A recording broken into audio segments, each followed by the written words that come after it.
I come. I will enjoy the fruitfulness of this land. I then booked for my biometric appointment, and on my way there, I kept praying silently in my head. I did my fingerprints, so handed me a letter, and just as I was about to leave, the officer stopped me and said there was an error with my data. I smiled to myself and whispered in my heart, "Satan, you have failed." I stood there calmly, watching as she fixed the minor error. That night, I had a strange dream. In the dream, I was standing in front of a visa officer who was stamping visas. When it got to my turn, the officer stamped mine but didn't hand me back my passport. Suddenly, the scene changed. I found myself standing in the middle of a huge crowd. In front of us was another visa officer, handing out passports one by one. I felt like I was just standing there, waiting for my name to be called. Then I woke up from the dream. Right away, I prayed over that dream. I declared that my visa would be approved and nothing can stop it. I even went into dry fasting, trusting God completely. Damn! 2 weeks later, right after my biometric appointment, I received a notification to go for my medicals. This was good news. You should have seen the joy on my face, because medicals request usually means there's a 90% chance your visa will be approved. Whatever I was doing, I did it discreetly. When you speak too soon, you weaken your success. Keep your plans quiet until they are complete. I joined my usual midnight prayers, Alpha Hour. The pastor prayed over the water and the communion, and I drank it. I prayed, asking God to flush out any unknown diseases from my body, because I know I am healthy and didn't want any surprises. I arrived at the IOM office in Accra around 6 a.m., even though their working hours were from 8 to 5 p.m. I was the fourth person in the queue. Later, more people joined us, and we were almost 50 in line for Canada Medicals, called for the first step of the medical process. I went through some lab tests, blood pressure checks, and other vitals. I was asked to see the doctor for further examination. I was told my BP was high and that I needed to check it again. I was shocked because I don't have high BP, and I wasn't feeling nervous or tired for such a result. It is well. I went for a second check, and it came down slightly. I was asked to stay at the waiting room for my last examination. I noticed that the people who came after me were being called, but my name wasn't mentioned. I asked the nurse why. She asked for my name, and I told her. She looked at me with a surprised expression and said, "Your name is not in our system." God have mercy upon us. I was shocked. How? Why isn't my name in your system? Aren't you the same people who told me to see the doctor? I tried to keep my cool, but inside I was boiling. Listen, I'm a nursing mother. I came early so I could finish on time. Please look into this immediately.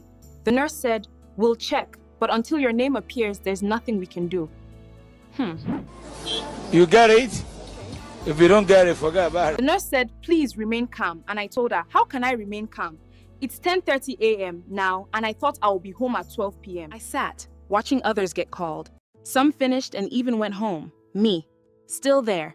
Then, my brother called. Said, "The milk is finished. You need to come home." "How's the baby?" I asked quickly. "She's asleep. She'll wake in 2 hours." My heart broke. I told myself, just wait a bit longer.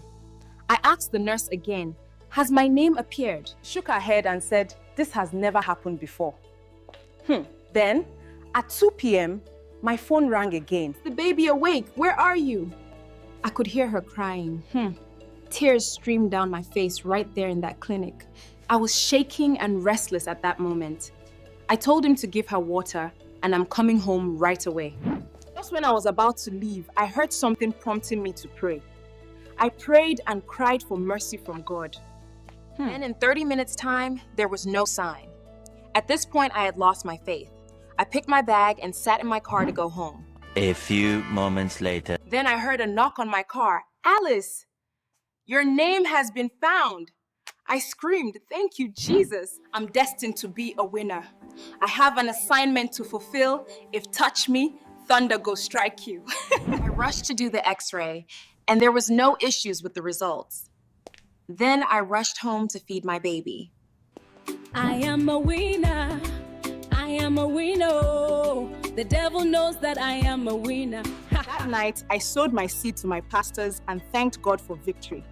Then, 2 weeks later in June, I checked my portal and I had passed my medicals. My heart was full with joy because I knew soon my visa would be in. I kept praying and fasting intensively. I could fast for 2 days without food, but only water. After a month, some of my friends' visas were approved. The shocking thing is, I applied before them. At this point, I was desperate. At this point, I had to go and visit a prayer camp with my husband, brother, and children. I fasted to the extent that I looked fragile. During my usual midnight prayer, a nurse shared a testimony of how she gave God to give her monthly salary and the visa got approved. It also dawned on me that I should do the same, but not with my salary. It should be with the dollars I had painfully saved for my travel. That was $500. My entire life savings. So I told my husband, God is asking me to sow $100. He looked at me and without hesitation said, do it. That night, we drove to Grace Mountains in Accra. I met Pastor Paul and asked him to pray over the seed before I dropped it on the altar. Because honestly, I was tired, discouraged, and almost at the point of giving up. He prayed and we left quietly. That very night, I had a dream. I saw that same pastor calling me urgently. Pastor Elvis is asking for you. He says you should come quickly and receive communion wine. When I woke up, I declared, my visa is be approved. 3 days later, I was in the kitchen preparing food when my brother handed me my phone. "You missed a call," he said. It was from an unknown number. I laughed it off. It's just fraud, I told him.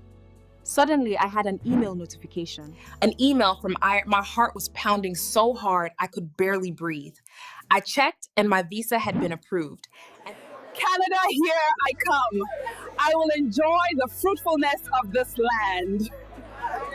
When I learned something powerful, my key to spiritual breakthrough was sowing seeds. Yours might not be the same. I sowed another $100 seed for my scholarship to be approved because I had applied for one in July, then the same week it got approved. I'd rather stand tall than live on my knees, cause I am a conqueror and I won't accept defeat. My husband's friend paid for my plane ticket of $1,500 and other expenses were taken care of by my family and close friends. Guys, thus a brief story of my study abroad journey. I know some people have been through this before. Last word for you. And to you, the one who thinks you and your children alone will prosper in this family, you are not God. I made it through him. I don't want peace. I want problems always.